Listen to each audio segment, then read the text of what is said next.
Hey, nerdy sports fan here, and we're talking Thanksgiving Day football. That's right, my hometown Buffalo Bills going to see the Dallas Cowboys in Jerry's Palace.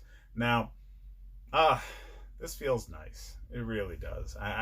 My Bills don't really get much love in primetime games, and having the 4 o'clock matchup on Thanksgiving Day is that they don't really ever get.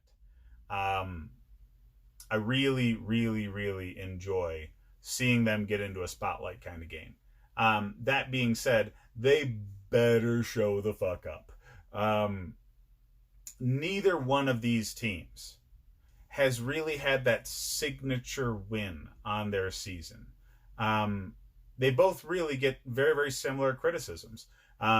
They can't, or haven't, I should say, won again. Neither team has won against a team with a very good record. The Bills at least have one win against a team that has a winning record, the Titans. The Cowboys don't have that. The Cowboys have not won a single game against a team that has a winning record. So it's the knock on both teams.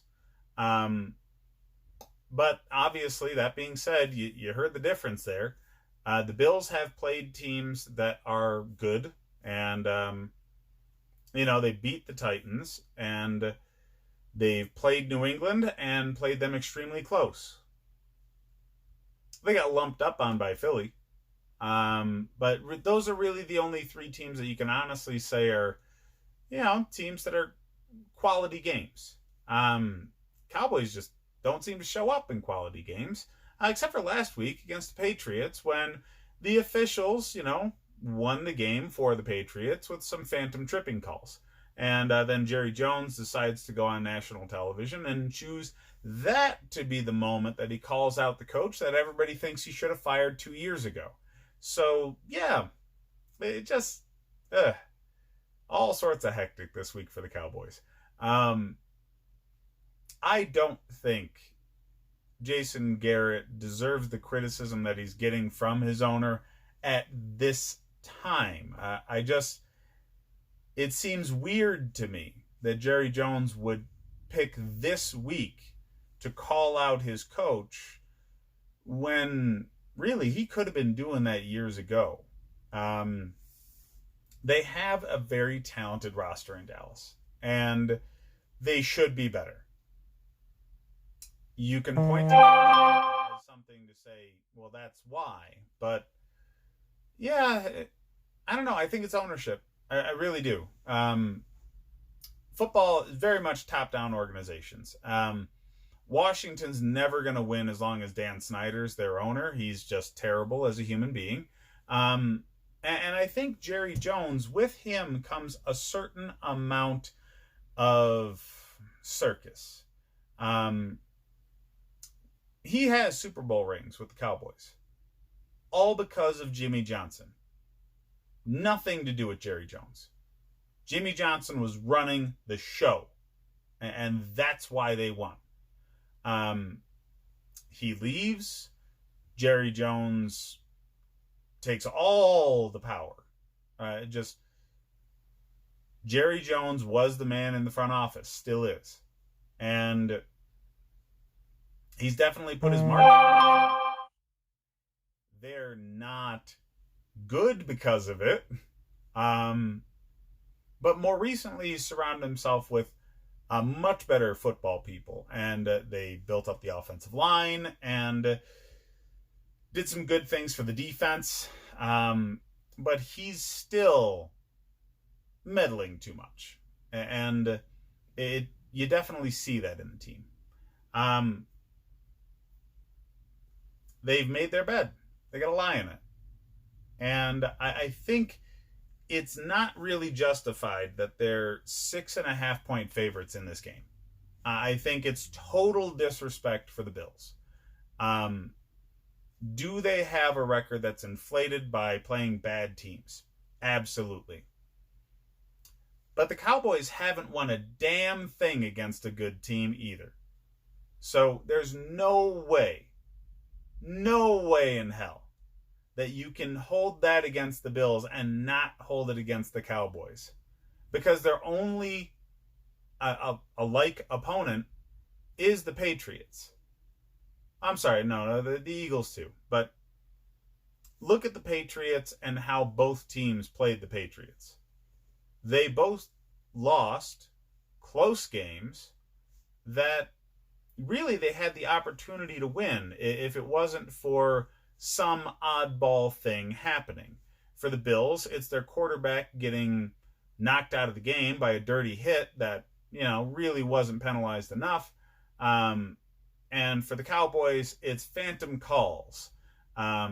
Weird, tripping apparently is the new illegal hands to the face. They seem to only be called when the referees want to dictate who wins the game. Something's got to be done. I think they should be able to replay everything. I really do. And the NFL officiating needs to have some humble pie, because they put in rules to challenge bad calls on the field. And when it's so obviously a bad call, that should, any penalty you should be able to challenge. You really should. And there needs to be something universal to shut these guys on the field down, make them eat some humble pie, and realize that they're making bad calls. I hate that flow of the game trumps winning the right way. We shouldn't have conversations where we say the officials won a game. That needs to come out of our vernacular. However it happens, they need to address something in the rules to make this happen. But either way, enough about last week's game with the Cowboys. We're talking about their game with the Bills. Both teams have very strong running attacks, and both teams, if you call out real flaw in their defense, they're relatively weak against the run. They have the exact same average rushing yards against, essentially. They're different by 0.4 of a yard. So if you call out the Bills for having a weak rushing defense, well, the Cowboys do too. And whereas the Cowboys have Ezekiel Elliott, the Bills have a couple of running backs that they roll out in rotation in Singletary and Gore.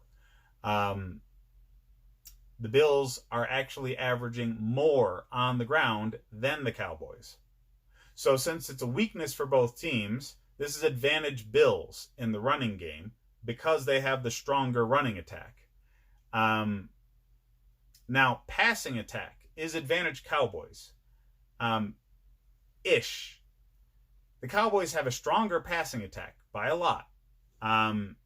They have 312 yards through the air, average. The Bills only average 226. But the passing defenses are also skewed. The Bills are one of the best passing defenses in the league, giving up only just a hair over 200 yards per game at 204. Cowboys are giving up 232. So they're giving up a bit more than what the Bills actually average. The Bills are giving up way the fuck less than what the Cowboys average. So it's advantage Cowboys passing attack, but only slightly, because the Bills defense is very, very good. They're going to be able to take away Amari Cooper exactly how Stephon Gilmore did. They really will. They have the personnel for it. So it's going to be a case again of the supporting cast is going to have to step up in the passing attack. It's going to have to be Michael Gallup, Jason Witten, anybody else who can catch a ball has to step up. They didn't do that well enough last week. And I understand, it's rare that your number one guy who's so talented in the way that Amari Cooper is going to be held without a single catch. So that's not going to happen again. Okay? I'm not saying he's going to go without a single fantasy point. I'm saying he's not going to have a good day. So Michael Gallup is going to have the opportunity to do well because they're not playing in horrendous conditions like they were last week. So the passing game will be there. It won't be there through Amari Cooper, but it will be there. And it's not going to be as good as it usually is for the Cowboys. I don't know. I just think that the line is way the fuck off. So I definitely bet the Bills this week. I have a personal rule. I never bet on teams that I'm a fan of. But this would be a week I definitely would. It just makes money sense. Now, with all the turmoil going on with the Cowboys right now, and my personal belief that these teams are far more evenly matched than what you see in the Vegas line and what you see with, people assuming Dallas is going to win this. I